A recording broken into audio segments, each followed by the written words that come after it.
J'aimerais dire d'abord 2 mots de l'idée centrale de notre épistémologie génétique, parce qu'elle est presque toujours mal comprise.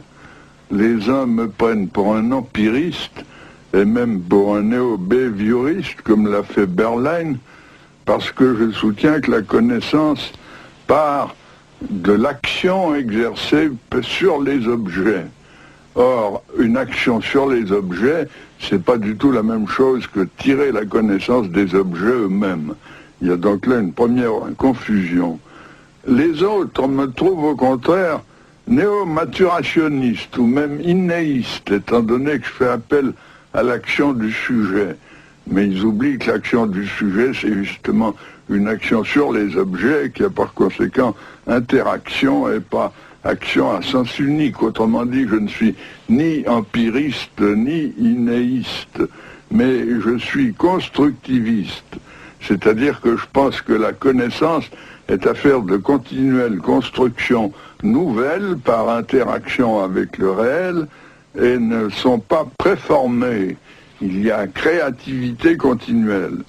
J'aimerais donc montrer en quoi la connaissance n'est pas préformée, ni dans les objets, ni dans le sujet, mais qu'il y a toujours auto-organisation et par conséquent une continuelle construction et reconstruction. Eh bien, pourquoi ne suis-je pas empiriste? L'empiriste pense que la connaissance est une sorte de copie des objets, une copie fonctionnelle, comme disait Hull. Or, ça n'est jamais une copie. Elle est toujours une assimilation, c'est-à-dire une interprétation par intégration de l'objet dans des structures antérieures du sujet. Le meilleur exemple qu'on puisse donner pour justifier cette thèse, c'est l'étude du dessin lui-même chez l'enfant, étant donné que le dessin, par définition, est une copie d'un modèle. Eh bien, ce qu'on observe chez le jeune enfant, c'est que l'enfant ne dessine pas ce qu'il voit, il dessine l'idée qu'il s'en fait, il dessine ce qu'il en sait, c'est-à-dire son interprétation, et non pas l'objet tel quel en tant qu'observable perceptible. Prenez par exemple la copie d'un losange. Je demande à l'enfant de copier ça, voilà le modèle. Eh bien, pour l'enfant, le losange, c'est un carré qui a des pointes. Alors, vous voyez le résultat, il vous dessine un carré avec une pointe dessus, ou bien il vous dessine un carré avec une pointe à côté. Vous allez voir maintenant une première expérience, c'est une petite fille nommée Emmanuelle qui a 3 ans, 6 mois, et qui va copier devant vous un triangle. Take a good look at it, huh?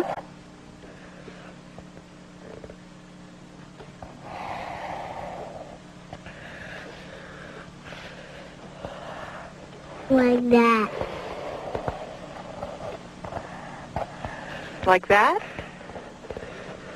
And then the corners here.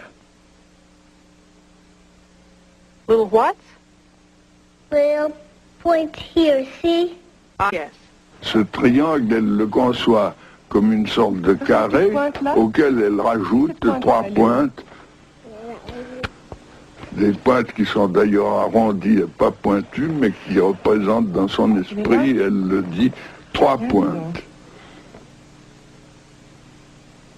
Autrement dit, critique de l'empirisme, la connaissance n'est jamais uniquement moulée sur les observables, elle ne consiste pas en observables purs, mais toujours en interprétation par assimilation à des structures préalables. D'autre part, pourquoi ne suis-je pas innéiste ou a prioriste? Eh bien, prenez l'histoire des sciences. Toute l'histoire des mathématiques est une construction continuelle.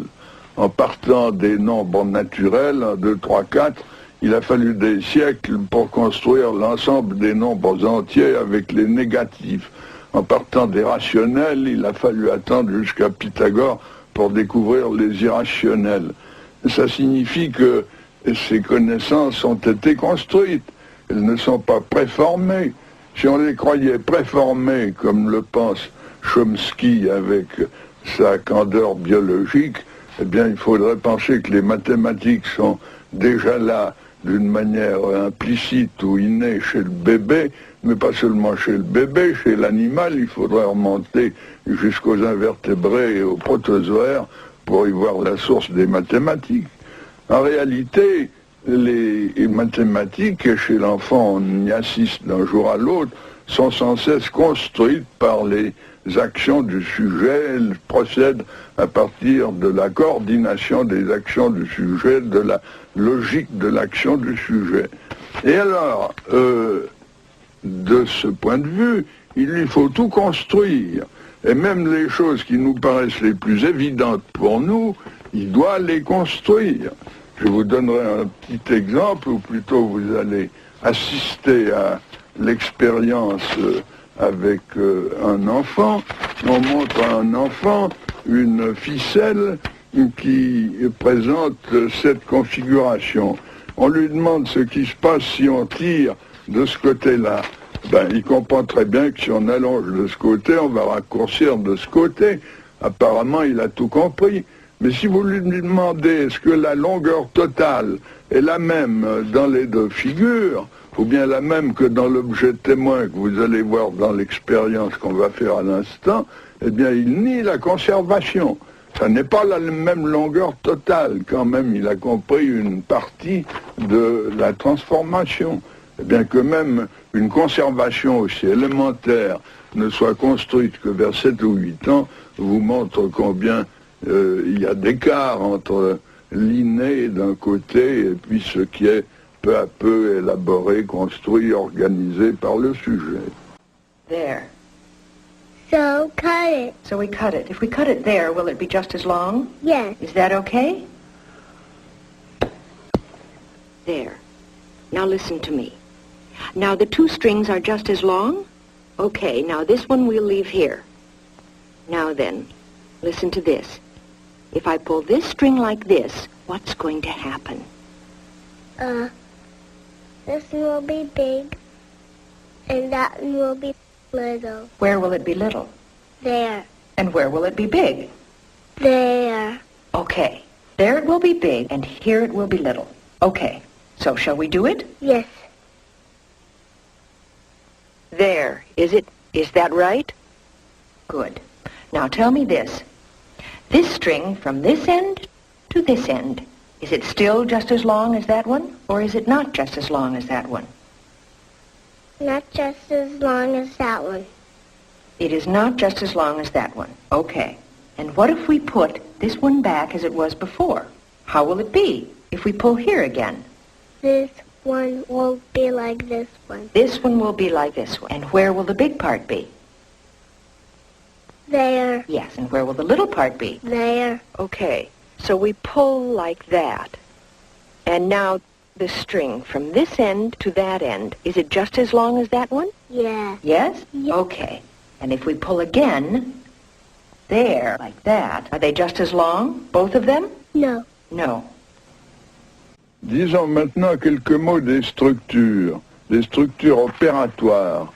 J'entends par là des systèmes de transformation exécutés par le sujet, donc le prolongement des actions du sujet, mais de transformations qui peuvent se composer entre elles et donner un système fermé.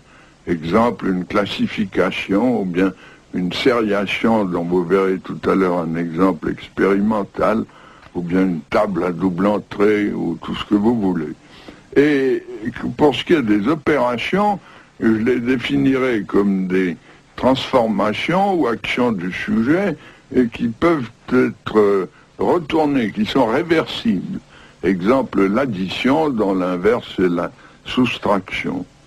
Or, nous avons étudié longuement les structures dès les stades des avant le langage et à partir du langage.